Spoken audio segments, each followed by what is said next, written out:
সামান্য কিছু টাকার কারণে যখন শখের জিনিসগুলো বিক্রি করে দিতে হয়, অনেক কষ্টকর একটা জিনিস এটা, যে আসলে যত যাই হোক না কেন শখের জিনিসগুলো বিক্রি করে দিলে খুবই খারাপ লাগে।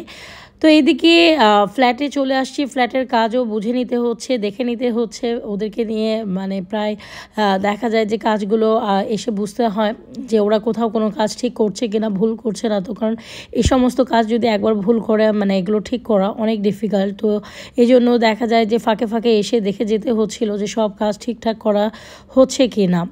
তো এইদিকে মোটামুটি কাজগুলো দেখে টেকে আমরা আমাদের কি বলবো, বাসার দিকে চলে যেতে হয়েছে, কারণ আমাদেরকে আবার প্রিপারেশন নিতে হচ্ছে বাসার শিফটিংয়ের কারণে। আমরা এই বাসাটাতে 7-8 মাসের মতন ছিলাম।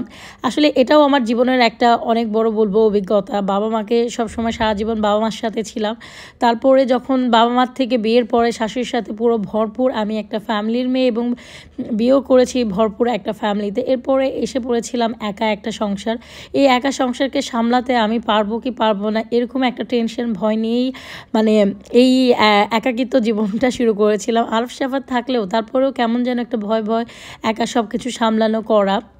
তো এদিকে বাসার যে পুরনো ফার্নিচারগুলো ছিল সেগুলো আসলে একেবারেই ব্যবহারের অনুপযুক্ত হয়ে গিয়েছিল, যেগুলোকে না আর ব্যবহার করা সম্ভব না, দেখতেও ভালো দেখাচ্ছিল না। এই ফার্নিচারগুলো আমি গত বছর অনলাইন থেকে কিনে। আমার একটা রিকোয়েস্ট থাকবে সবার কাছে যে আর যাই করুন অনলাইন থেকে কখনো ফার্নিচার কিনবেন না, কারণ অনলাইন থেকে ফার্নিচার কেনা এটা কত বড় যে একটা বোকামি বা কত বড় যে ভুল, এটা আসলে যারা কিনে ব্যবহার করে তারাই ভালো মতন বলতে পারে। অ্যাটলিস্ট এত টাকার জিনিসগুলো ফিজিক্যালি গিয়ে কেনাটা সব থেকে উত্তম একটা কাজ বলবো। তো এদিকে যেহেতু ফার্নিচারগুলো বিক্রি করে দিয়েছি, আমি বললাম ভাই নামাবার আগে আমার টাকাগুলো বুঝিয়ে দেন, কারণ টাকাগুলো বুঝিয়ে দিলে ফার্নিচারগুলো নামিয়ে নিলে আপনাদের জন্যও ভালো, আমাদের জন্যও ভালো। আর এখানে ফার্নিচারগুলো বের করে দিচ্ছে, এই যে দেখেন এটা আমি জাস্ট একটা বছর মাত্র মনে হয় কি 1.5 বছরের মতন হবে এই ফার্নিচারটা ইউজ করেছি। ফার্নিচারটা ছিল হোয়াইট কালারের। তো আমি বাসা যখন এখানে যখন বসুন্ধরায় ফার্স্ট শিফট করি তখন আমি এই কালারটাকে ব্ল্যাক কালার করে ফেলি, কিন্তু আসলে ও না কালারও ভালো করতে পেরেছিল, এবং তাড়াহুড়ায় কালার করার কারণে কালারটা বিভিন্ন জায়গা থেকে উঠে যায়। তো যাই হোক একেবারেই বেহাল অবস্থা, এই জন্য বললাম যে না ভাই এই জিনিসগুলো আর রাখার মতন একদমই উপযুক্ত না। আর আরাফের সাফাত ওরা দেখা যায় যে ওরাও যে কোনো কাজের সাথে ওরাও ফালাফালি করে, যেটার কারণে ওরা অনেক বেশি টায়ার্ড হয়ে যায়। এদিকে আমার সব থেকে কষ্টের বলবো, এত কষ্ট আর কোনো কিছুতে লাগে নেই যত কষ্ট এই ফার্নিচারটা দিয়ে দিবার সময় লেগেছিল। এটা আমার বিয়ের সময়ের ফার্নিচার। তো বিয়ের সময় যখন বউ হয়ে আসি এবং এই ড্রেসিং টেবিলের সামনে কত মেমোরি, এই ড্রয়ারগুলো আরাফ ভেঙে ফেলে, এবং এই ফার্নিচারগুলো বললাম এই যে ব্যবহার করা একেবারেই অনুপযুক্ত। কিন্তু আমার খুব খুব খারাপ লাগছিল যখন এই ড্রেসিং টেবিলটা নিয়ে যায়, কারণ এখানে অনেক রকমের মেমোরি। নতুন যখন বউ হয়ে আসি এই ফার্নিচারটা দেখি বা এই ড্রেসিং টেবিলটা দেখি, ড্রেসিং টেবিলেই সবসময় সাজগুজ করতাম। তারপরেও যাই হোক এখন একটা সুন্দর পারফেকশনের ঘর কিছু সবাই চায়, তারপরেও খুব খারাপ লাগছে যখন এই জিনিসটা নিয়ে যাচ্ছিল। আর শখের জিনিস বলতে আমার কাছে ড্রেসিং টেবিলটা পছন্দ লাগেনি, ভালো লাগেনি। তারপরও বিয়ের পরে যখন নতুন একটা জিনিস দেখেছিলাম সেটা আমার কাছে অনেক অনেক ইম্পর্টেন্ট একটা জিনিস ছিল।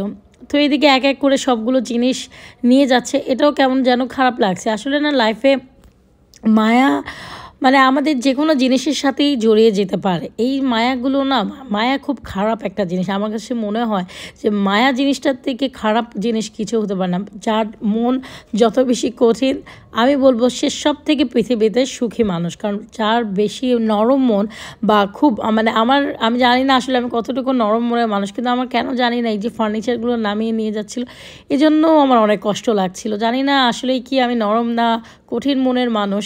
তো ফার্নিচারগুলো নিয়ে যাচ্ছে, হয়তো নতুন ভালো এর থেকে নতুন ভালো কিছু হয়তো পাবো বা কী হবে ফিউচারে বলতে পারি না, কিন্তু তারপরেও কেমন যেন একটা মায়া কাজ করছিল।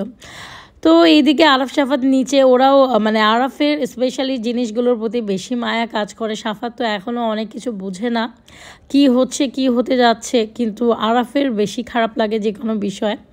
তো এইদিকে যখন গাড়িটা ছেড়ে দিল আর ড্রেসিং টেবিলটা নিয়ে গেল, বিশ্বাস করবে কি না জানি না এতটা কষ্ট লাগছিল।